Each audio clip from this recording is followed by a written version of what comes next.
നിലമ്പൂരിൽ ഉടൻ വരാനിരിക്കുന്ന ഉപതെരഞ്ഞെടുപ്പ്. ഈ വർഷം അവസാനം നടക്കാനിരിക്കുന്ന തദ്ദേശ സ്വയംഭരണ സ്ഥാപനങ്ങളിലേക്കുള്ള തിരഞ്ഞെടുപ്പ്, അടുത്ത കൊല്ലം വരുന്ന കേരള അസംബ്ലി തിരഞ്ഞെടുപ്പ്, ഇവയെല്ലാം കൊണ്ട് രാഷ്ട്രീയത്തെക്കുറിച്ചും രാഷ്ട്രീയ പാർട്ടികളുടെ കോലാഹലങ്ങളെക്കുറിച്ചും പറയാനും കേൾക്കാനും ഒരുപാടുണ്ട്. എന്നാൽ ഇന്ന് നമ്മൾ ഇതെല്ലാം മാറ്റിവെക്കുകയാണ്. ഒറ്റക്കെട്ടായി നിലകൊണ്ട ഇന്ത്യക്ക് വേണ്ടി, ഇന്ത്യൻ ഭൂപടത്തിലെ ഒരു ചെറു തരിക്ക് പോലും പോറലേൽക്കുന്ന രീതിയിൽ എന്തെങ്കിലും സംഭവിച്ചാൽ ഇവിടത്തെ ജനത മറ്റെല്ലാ വ്യത്യസ്തതകളും മറന്ന് ഒറ്റക്കെട്ടാകും.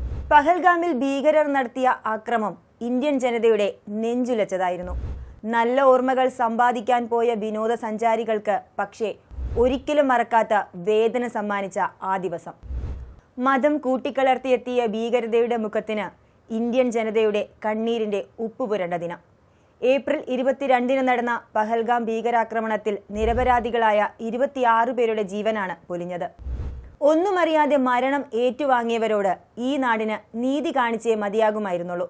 പഹൽഗാമിന് തിരിച്ചടിയായി ഇന്ത്യ നടത്തിയ ആക്രമണത്തിന്റെ പേര് ഓപ്പറേഷൻ സിന്ദൂർ എന്നാണ്. ആ പേര് ഒരു നിലപാട് കൂടിയാണ്. പഹൽഗാമിലെ താഴ്വരയിൽ കൺമുന്നിൽ രക്തം പൊടിഞ്ഞ് ജീവൻ വെടിയേണ്ടി വന്നവരുടെ ഭാര്യമാരുടെ കണ്ണീർ ഇനിയും തോർന്നിട്ടില്ല. ഭർത്താക്കന്മാരെ നഷ്ടപ്പെട്ട അവർക്കുള്ള ആദരം കൂടിയായിരുന്നു ഓപ്പറേഷൻ സിന്ദൂർ എന്ന പേര്. തിരിച്ചടി വിവരം ഇന്ത്യൻ സൈന്യം പങ്കുവച്ച പോസ്റ്റിലും ചിതറിത്തെറിച്ച സിന്ദൂരത്തിന്റെ ചിത്രമാണ് ഉണ്ടായിരുന്നത്. ഓപ്പറേഷൻ സിന്ദൂറിന് ശേഷം അതേ പദ്ധതിയുടെ ഭാഗമായി ഇപ്പോഴിതാ സുദർശന ചക്രം കൂടി നമ്മുടെ രാജ്യം പാകിസ്ഥാനുമേൽ പ്രയോഗിച്ചിരിക്കുകയാണ്. ഇന്ത്യ ഒരു യുദ്ധത്തിന് എല്ലാം മറന്ന് കോപ്പുകൂട്ടുകയല്ല, എന്നാൽ ആക്രമിച്ചാൽ പ്രത്യാക്രമണം ഉണ്ടാകുമെന്ന മുന്നറിയിപ്പ് നൽകുകയാണ്. ഭീകരവാദത്തിന് തക്ക മറുപടി കൊടുക്കുകയാണ്. ഇന്ത്യയെ പോലെ സർവ്വസന്നാഹങ്ങളുമുള്ളൊരു രാജ്യത്തിന് മുന്നിൽ പിടിച്ചു നിൽക്കുക എന്നത് പാകിസ്ഥാനെ സംബന്ധിച്ച് ചെറിയ കാര്യമല്ല.